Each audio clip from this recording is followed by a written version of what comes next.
बात करेंगे सलाम इंडिया की, किस तरह का सब्जेक्ट होगी, क्रिकेट पर आधारित फिल्म है तो कितना क्रिकेट पे ध्यान दिया गया है इस फिल्म में? देखिए, क्रिकेट पर इस फिल्म में बहुत ध्यान दिया गया है और इस फिल्म की जो मुख्य बात है वो ये है कि किस तरह से पिछले 5 सालों में हमारे देश में क्रिकेट की तस्वीर बदली। किस तरह से जो ट्रेडिशनल क्रिकेट के सेंटर्स रहे हैं हमारे देश में, दिल्ली, बम्बई, बैंगलोर, चेन्नई, वो किस तरह से बदल रहे हैं और नए छोटे छोटे शहरों से क्रिकेटर्स आ रहे हैं। तो इस फिल्म की जो बेसिक जिसे कहते हैं सोल है, जो आत्मा है फिल्म की, वो ये छोटे शहरों से बड़े लेवल पर आने वाले क्रिकेटर्स की कहानी है। और ये उनके अराइवल को we call it the arrivals of the underdog and the celebration of their coming into big league. तो वो है। और इस पूरे प्रोसेस में इस फिल्म में क्रिकेट पर इतना ध्यान दिया गया है कि इस फिल्म में जितने भी लोग कास्ट किए गए, इस फिल्म में 2 मुख्य टीमें हैं। फिल्म की कहानी जो है वो 2 मुख्य टीमों के इर्द गिर्द घूमती है और उसमें जितने भी लोग कास्ट किए गए हैं, इससे पहले कि हमने उनका एक्टिंग के ट्रायल्स लिए, हमने उनके क्रिकेट के ट्रायल्स लिए। उसके अलावा जो हमारे दूसरे एक्टर्स हैं फिल्म के अंदर, सब लोगों के साथ वर्कशॉप्स की गई और क्रिकेटर्स को कॉपी करना, क्रिकेटर्स को देखना, उनका स्टाइल क्या है, वीरेंद्र सहवाग बैट शॉट खेल के कैसे फॉलोअप लेते हैं, इरफान पठान बॉल फेंक के कौन सा कॉलर ऊपर करते हैं, कैसे शोल्डर एडजस्ट करते हैं, all of our actors have worked on those.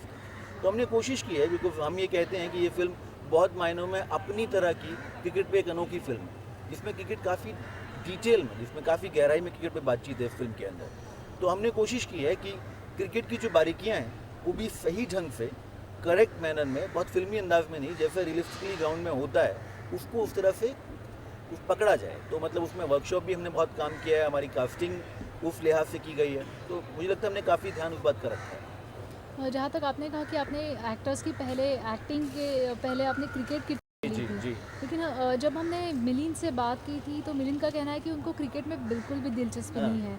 तो किस तरह से आपने उन्हें मनाया है कि एक क्रिकेट टीम का कोच बनना है आपको? किस तरह से मनाया है आपने? देखिए, बहुत डिटेल में आपको नहीं बताऊंगा, लेकिन मिलिंद जी इस फिल्म में जो कैरेक्टर प्ले कर रहे हैं, वो क्रिकेट की दुनिया में मैं समझता हूँ 3 तरह की चीज़ें होती हैं, 3 तरह के लोग होते हैं।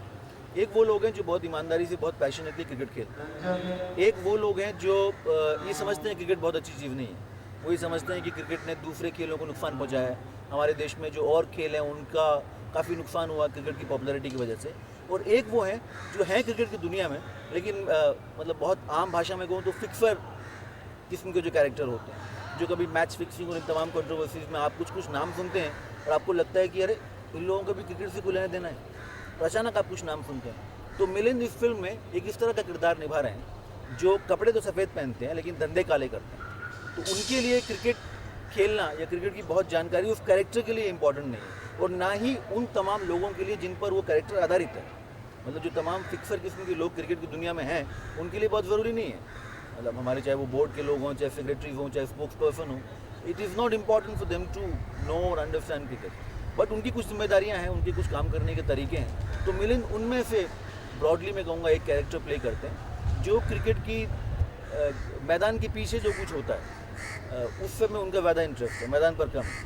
तो इसलिए वो बहुत सूट करते हैं हमारी फिल्म को। आज के सीन की बात की जाए तो किस तरह का सीन होगा यहाँ पे, किस तरह का सीन शूट हो रहा है? मिलिंद के साथ जी। नहीं, मिलिंद ये जहाँ हम शूट कर रहे हैं, ये रॉयल हेरिटेज स्कूल एक फिल्म में बहुत अमीर स्कूल है, और जिसका मुकाबला एक गरीब स्कूल से, तेजपुर आदर्श विद्या मंदिर से फिल्म में होता है। फिल्म के क्लाइमेक्स में रॉयल हेरिटेज ने एक बहुत ईमानदार, बहुत मेहनती, बहुत पैशनेट क्रिकेट कोच को अपॉइंट किया था जो संजय सूरी प्ले कर रहे हैं।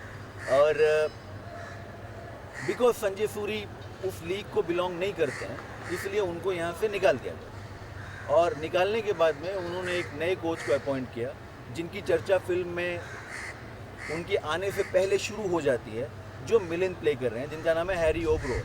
तो अभी हम हैरी ओब्रॉय जो हैं वो रॉयल हेरिटेज स्कूल आ रहे हैं, वो सीन हम शूट करने वाले हैं। तो कहीं ना कहीं नहीं लगता कि मिलिंद सोमन इसमें ग्रेग चैपल का किरदार निभा रहे हैं? नहीं, ग्रेग तो मैं मतलब ग्रेग चैपल तो कोच हैं, जेन्युइनली कोच हैं, अच्छे हैं बुरे हैं उसको हम और आप डिबेट कर सकते हैं, बात कर सकते हैं, but he end of the day he is a cricket coach, that's his profession. Farmer player रहे हैं। ग्रेग चैपल नहीं है, मतलब एक सीरियस ईमानदार कोच है अगर इस फिल्म में, तो वो हरी साडू कैरेक्टर का नाम है, जो संजय सूरी प्ले कर रहे हैं, जो बहुत पैशनेटली क्रिकेट खेलते हैं, जो बहुत पैशनेटली क्रिकेट को फॉलो करते हैं और उतनी ईमानदारी के साथ बच्चों को तैयारी भी करवाते हैं। लेकिन हैरी ओबरॉय एक फिक्सर किस्म का कैरेक्टर है जो ग्रेग चैपल तो बिल्कुल नहीं है। क्या है मैं नहीं कह सकता हूँ, लेकिन ग्रेग चैपल तो बिल्कुल नहीं है। अगर क्रिकेट सब्जेक्ट की बात की जाए तो इकबाल फिल्म के बाद आपको नहीं लगता इस क्रिकेट सब्जेक्ट पे कुछ ज़्यादा ही लोग ध्यान देने लगे हैं? लोगों का मतलब जो फिल्म मेकर्स है उनका इंटरेस्ट ही क्रिकेट सब्जेक्ट की और ज़्यादा खींचा जा रहा है। नहीं देखिए, ऐसा है कि इस देश में 3 पैशन है हमारे देश की जनता की: राजनीति, सिनेमा और क्रिकेट। अनफॉर्चुनेटली क्रिकेट पर बहुत ज़्यादा फिल्में नहीं बनी, और उससे भी बुरी बात ये कि जितनी भी बनी उनमें से 1 या 2 को छोड़कर कोई फिल्में लोगों को पसंद नहीं है। तो मैं ज़ाती तौर पर ही मानता हूँ कि इतना बड़ा नशा है कि एक मैच होता है और आपकी सड़कें सूनी हो जाती हैं, बाजार बंद हो जाते हैं। कोई मैच हार जाए तो लोग छत से कूद के सुसाइड कर लेते हैं, या क्रिकेटर्स के घर तोड़ फोड़ कर देते हैं, जैसे अभी हो रहा है मोहम्मद कैफ के घर पे पथराव वगैरह वगैरह। इतना बड़ा नशा जिस देश का है, मैं समझता हूँ क्रिकेट पर 20वीं फिल्में बननी चाहिए। और मैं समझता हूँ क्रिकेट अपने आप में सिर्फ खेलना नहीं, क्रिकेट से जुड़ी हुई तमाम चीज़ें जो हैं वो अपने आप में इतनी दिलचस्प उसके पहलू हैं, उसके आस्पेक्ट इतने इंटरेस्टिंग है कि उस पर 20 तरह की इंटरप्रिटेशन के साथ 20 तरह के काम हो सकते हैं। आई मीन, इफ़ आई वो टू गिव एग्जाम्पल, आप अमेरिका में देख लीजिए बेसबॉल पर कितनी फिल्में बनती हैं, या अमेरिकन फुटबॉल पर कितनी फिल्में बनती हैं। तो मैं समझता हूँ कि गुंजाइश हमेशा है।